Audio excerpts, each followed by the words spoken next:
Okay, mate. Support and resistance. Monthly. So, lagyan natin dito sa mismong body na to. Yung body. Hindi sa babaw sa ilalim ng body. Lagyan natin. So, lagyan natin ng yellow. Since monthly siya. Yellow. Lagyan natin solid. Tapos gusto natin makita siya all-time frame. Yan. So bakit solid? Kasi dito resistance resistance siya, sorry. Resistance kasi yung body nasa ilalim. Dito halos ayun, halos nasa line. Ito naman naging support siya kasi nga yung katawan nasa ibabaw. Ito ganun din. So considered nating support. At the moment, bumababa ngayon yung market. Bumababa yung market ngayon. So, pwede na rin nating lagyan na ito ay, ayan, monthly. Ayan. Huwag sa ibabaw ng week, mismong sa ilalim ng week, yung halos. Pero dahil yung price nandito, itong line na to nandito, this becomes a resistance. This is the previous resistance of monthly. Kaya muna natin itong iba na to. Ito lang muna ang buwan na to. This July, the June. So, since resistance, papalitan natin yan nung color coding natin na yellow pa din, pero long dotted line. Dotted pa rin, pero long. Yan. And then, gusto natin, visualization, all time frames. From monthly, pababa, makikita siya.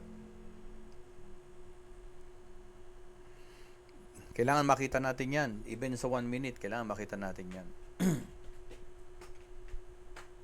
Then weekly. So, yung weekly, kunin naman natin yung weekly dito na lang sa itong nakaraang linggo. Sige. Kuha tayo ng so, doon tayo sa may opening ng green na tong week na to. So, papansinin niyo halos magkakuan lang yung tawag dito, yung tanggalin na nga natin yan. Sige, kunin natin dito, historically.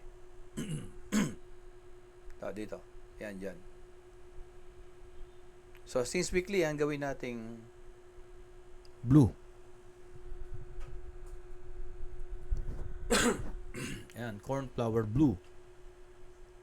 Pero yung price kasi nasa ibaba na, this is now a resistance, a weekly resistance. Visualization natin, tanggalin natin all time frames. Gusto natin makita lang natin yan on the weekly, tanggalin natin sa monthly. Siya. Para pagpunta mo ng monthly, mawawala siya. Then itong linggo na to, ito naman, ito. Sige, pwede natin kunin ito. Para historically. Ito naman, gawin natin din yan. Lagyan natin yan. Pero since the price is nandito, ito ngayon nasa ilalim, this is a support.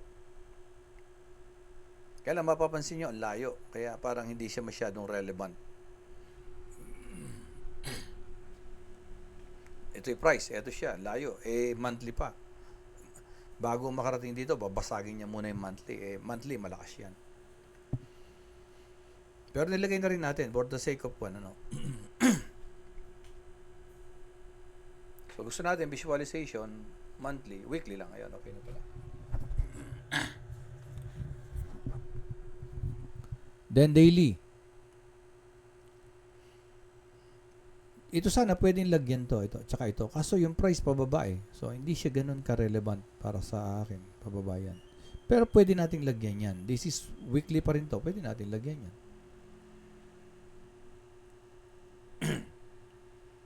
Properties. Resistance. Visualization. Weekly lang. Tanggalin ng monthly.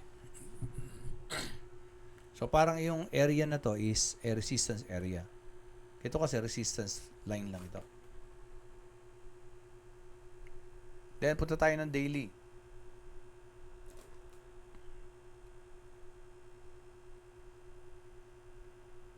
So, sa daily, kung ilalaki natin yan. Actually, ito daily to. Ito daily. Ito kanina daily to. Ito siya. Yan, lagyan natin to daily. Ito.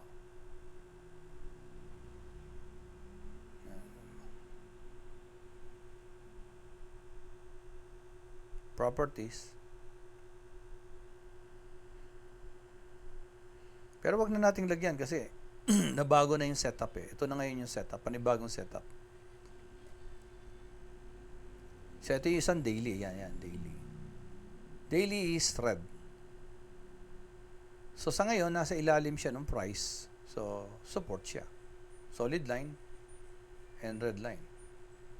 Visualization, since daily siya, ayaw natin siya makita na weekly.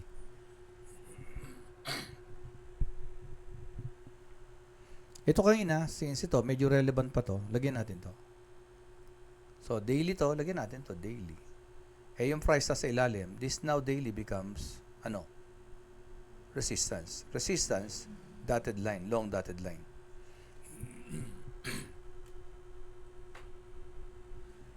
Yan.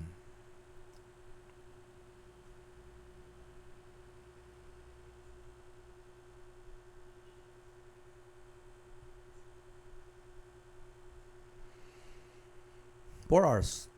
4 hours. Ayan kagina, Ito, mga 4 hours to, 4 hours to, 4 hours to. Ito ngayon na, yan. Bumalik na ganon, tapos bumagsak. Dito, alam ko, dito nagkaroon ng kanina, ng sell. 4 hours pa to. XAU USD. Yan. Dito sell kanina, nagkaroon ng sell, yan. So, pwede sana magse-sell na tayo. Kaya lang problem is kung nag-sell kanina, sell signal dito. Yan. Pero minsan kasi nagre-retrace muna, binabalikan yung weekly na yon. So bago kasi bumagsak kanina, ayan. So this is a support kanina pero nung nabasag na, this becomes a resistance. Kaya nung nag-sell kanina, pwede naman mag-sell, kaya lang ako ang ginawa ko, inintay ko muna mag-retrace. Paano nung gagawin natin? The moment na mag-sell si coach, usually si coach nagsasell sa 1 hour. Ayun, no?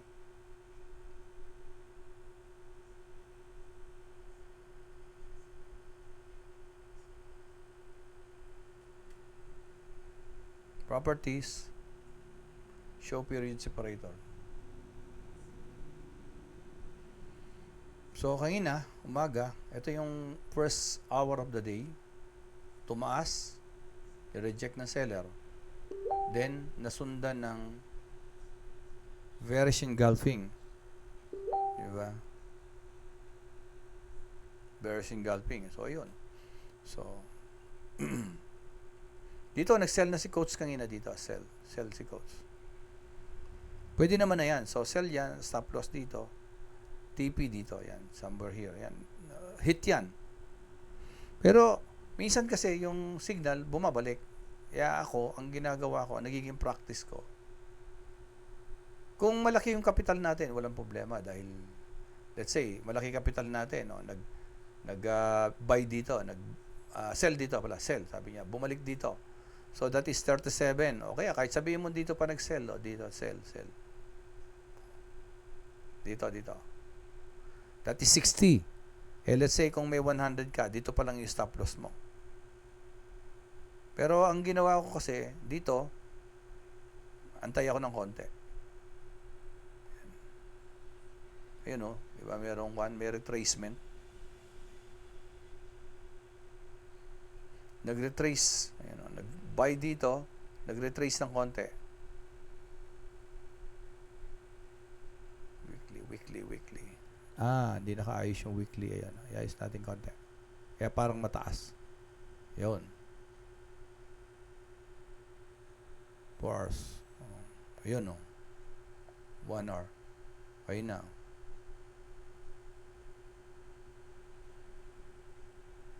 Ayun, Nais ko lang. Kasi kanina ang taas eh.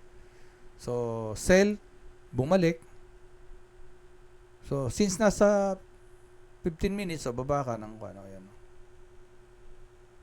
Ayun, 5 minutes, ayun, sell dito, bumalik, green tapos engulfing, pwede ka na mag-sell dito.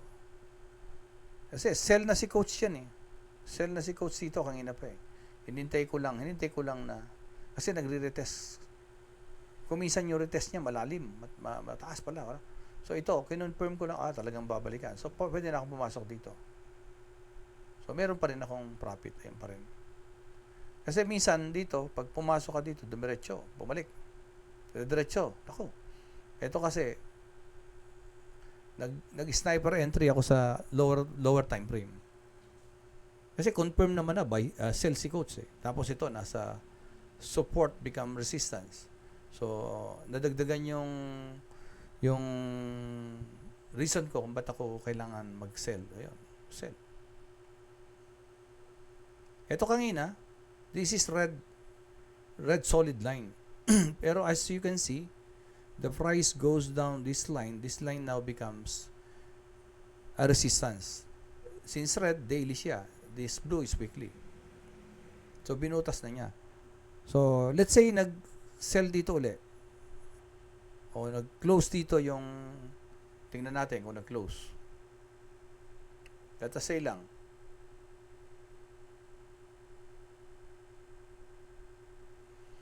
punta tayo ng 4 hours. O yan, close na, di ba? Close na below the support kanina. So, this is now becomes a resistance. Pansinin nyo, nag-green. Parang nagre-retrace. Balik tayo ng 15 minutes. Hintayin natin na mag-retrace yung price. Ayan meron na price dito. Hintayin natin dito, let's say, inverted hammer, yung body nasa ilalim ng resistance. And then wait for a confirmation of a bearish candle. Tsaka tayo pumasok for another sell. Stop loss saan? Dito sa ibabaw na ito. Ibabaw nung inverted hammer. TP, saan ang TP? Ayun na ngayon, kitang-kita na natin. Ayan. TP can be below the yellow line. Ayan, below the yellow line. Pwede ka mag-TP doon.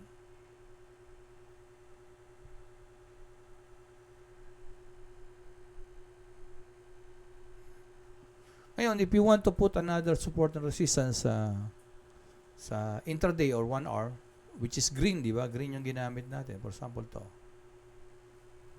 Pwede yan, ayan yung body ng green, ayan yung latest. Pwede ka maglagay ng green dyan. Since yung price nasa baba, pwede ka maglagay ng green dyan.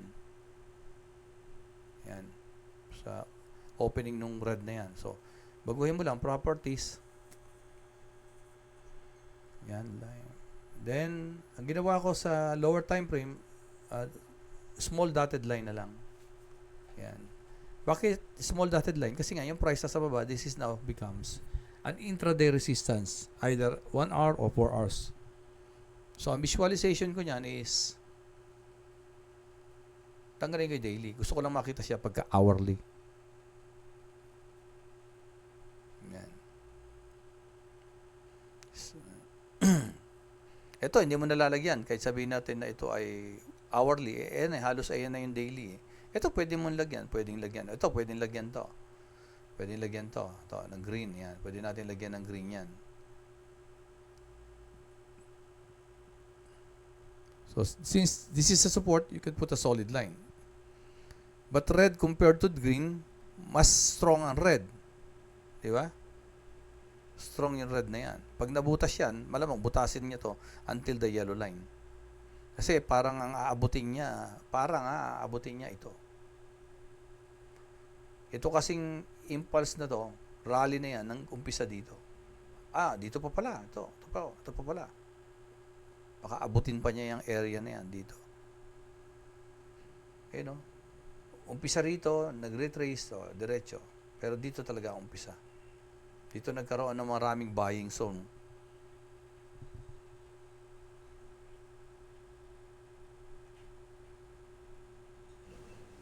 So, yun lang. Kung, let's say, gusto niyo pumasok mamaya, launa, so, hintayin niyo mag-retrace yung price kahit pa paano. Tulad niya, nag-close na, ayos na, close, nag-retrace. Hintayin natin mag-retrace. Saan? Sa lower time frame. Hintayin natin. Ayan. May reference naman na tayo. The red long dotted line is acting as a resistance. Previous support acting now resistance. So, pag meron diyang inverted hammer, then confirmation, pwede ka na uling mag-sell.